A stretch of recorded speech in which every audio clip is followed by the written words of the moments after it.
to me, that's my strong why.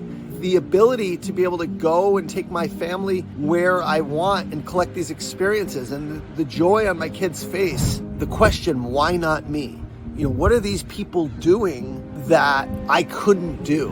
It's the belief system that you can get better, and you constantly want to get better all the time. Be able to have experiences and live the life of your dreams. You have to be uncomfortable every day, and then it becomes normal and you don't think twice about it. Hey everyone, it's Ian Koniak, and today I want to talk to you about money motivation and why money itself is a really good motivator if you know how to use it. And if you're listening to this and you work in sales, if you're not money motivated, you're going to struggle with the idea of becoming an elite performer and making $500,000 to $1 million, because you're going to tell yourself like stories that are not true.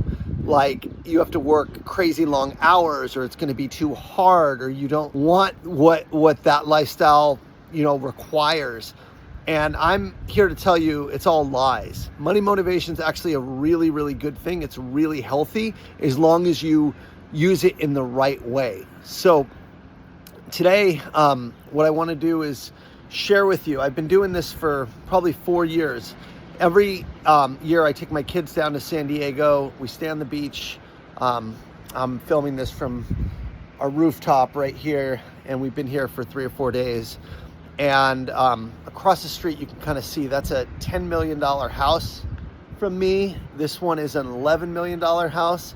We're on one of the most elite stretches of real estate in all of San Diego in Carlsbad. And it's gorgeous. That's all I can say. And for me, money motivation is not about materialism. I own an old car. I've had my car for a long time. I don't have expensive clothes. I don't even know what brand I'm wearing right now, but what I do collect is experiences. And for me, the motivation is to be able to do what I want, when I want, with who I want, for as long as I want. And this weekend we came down to San Diego, and we took my kids to watch the Genesis Open, which is a PGA Tour event in Torrey Pines. The day before that, I took them to the San Diego Zoo. We rented this beautiful Airbnb, took them out to nice dinners. Every night we were here. I don't know what it cost. I think the place was $866 a night. So it was $2,600 for the rooms. The tickets were a few $100. The zoo was a couple $100. So we probably spent $4,000 all in for the trip. And I didn't even think twice about it. And I share that because to me, that's my strong why. It's the ability to be able to go and take my family where I want and collect these experiences, and the joy on my kid's face watching the Genesis Open, being able to go to the front of the lounge we were at and see the players firsthand, to be on TV. It's priceless. The joy of being able to go to the zoo and not have to count what we're ordering or what we're doing is priceless. And so I think the key for me is twofold, right? Number one is always know why you're working so hard. And for me, it's really simple. It's to provide a dream life for my family and collect experiences with them that we'll cherish forever. And I know when my kids have kids, I'll be spoiling our grandkids and taking them to our lake house, and I want to. There's so much joy in giving and providing. For me personally, everybody's got a different why, but for me, I feel strongly attached to my identity as a provider. I believe a husband and father's role in a family is to provide for their family and take care of them. And my wife wants to work, great. If she doesn't want to work, great. She doesn't have to, right? It's her choice, because I'm doing what I need to as the head of my household, providing for my family. And I just firmly believe that that's my job as a man, is to provide for my kids and my family in a big way. And again, I know we're in a world where people have to watch what they say, but I stand behind that firmly. And I think a lot of people shy away from that, right? But to me, providing as a husband and a father is core, not just providing the essentials, but providing a great life for them. The second why for me is, when I see houses like that. Well, we rented a house that's $3.75 million. If I show you this neighborhood that we're in, it's the houses are insane. There's one down the street on sale for $25 million, right down from where we are. And for me, a big why has always been the question, why not me? You know, what are these people doing that I couldn't do? You know, when you see yourself as different from people that are wealthy or successful, it creates this, oh, they're up here or they're at this different level versus me. And the reality is that's not true. Okay, to get wealthy, if you look at wealthy people, they look, talk, and act similar. But what's different is they think differently. They think differently. And I've learned this over time, not just studying wealthy people, but being around them and also now becoming a 1%er myself.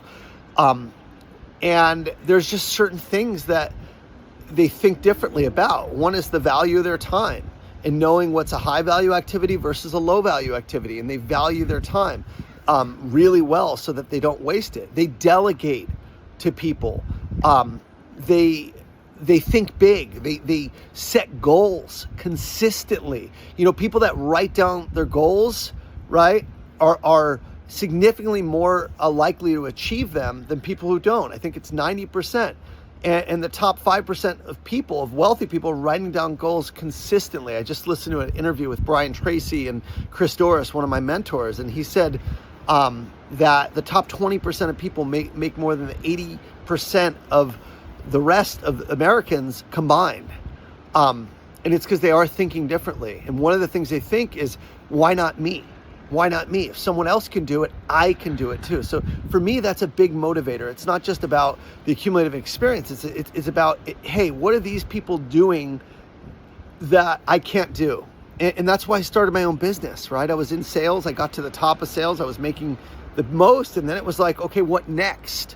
What can I do next? They're constantly thinking about how to grow and challenge themselves versus think about the end. I'm not thinking about retiring. I'm not thinking about the end goal. I'm thinking about what's coming next, because I want to experience life in its fullest for my entire life. We only get one shot at life, regardless of what happens after we die. We get one shot here and now to live our life. And this guy, Brian Tracy, I was listening to, who wrote the book Eat That Frog, which I love, he's almost written 100 books now. And he's like, this is what I love to do. I love to serve. I love to learn. Now he's talking about AI. He's 81 years old and he's talking about AI. He's cloned himself and he's having AI help write his books. It's insane. Like, that desire to continually learn and adopt is what makes people wealthy. It's the belief system that you can get better and you constantly want to get better all the time. And so in closing, again, you really want to get clear on why you're working so hard. And it doesn't need to be material. It doesn't need to be just pay off debt. It shouldn't just be financial. It's about, what are you going to do with the money? Who are you going to serve? Who are you going to help? And for me, the look on my family's face is priceless. Whenever I can take them to places like this, it's just, it's priceless. And the second thing is, why not me? Okay? Why not me? That's a great, like, empowering belief system that you can have around money motivation. It's like, hey, it's not about the house that's $10 million. It's about, who do I need to be able to afford a house like that? Why not me? If they can do it, I can do it. And that's what's been challenging me and driving me in the past, I'd say 4 or 5 years since starting my own business. We're now an Inc. 5000 company. And it's like, well, why not me? Of course I can do that. If 5,000 other companies can do that, of course I can do that. And that became my goal, and we hit the goal. So set big goals for yourself, not because of the goal itself, but because who it requires you to be in order to achieve it. That's the purpose of a goal. It's so you get out of your comfort zone. Jim Rohn says the main difference between the comfort zone and a grave is the depth. That's the only difference between a comfort zone and a grave, is the depth. Okay, so the comfort zone is the dead zone. Nothing happens in your comfort zone. So if you want to be wealthy, if you want to be able to have experiences and live the life of your dreams, you have to be uncomfortable every day, and then it becomes normal and you don't think twice about it. So with that, you guys, I wish you the best, and I will see you all next week. Take care.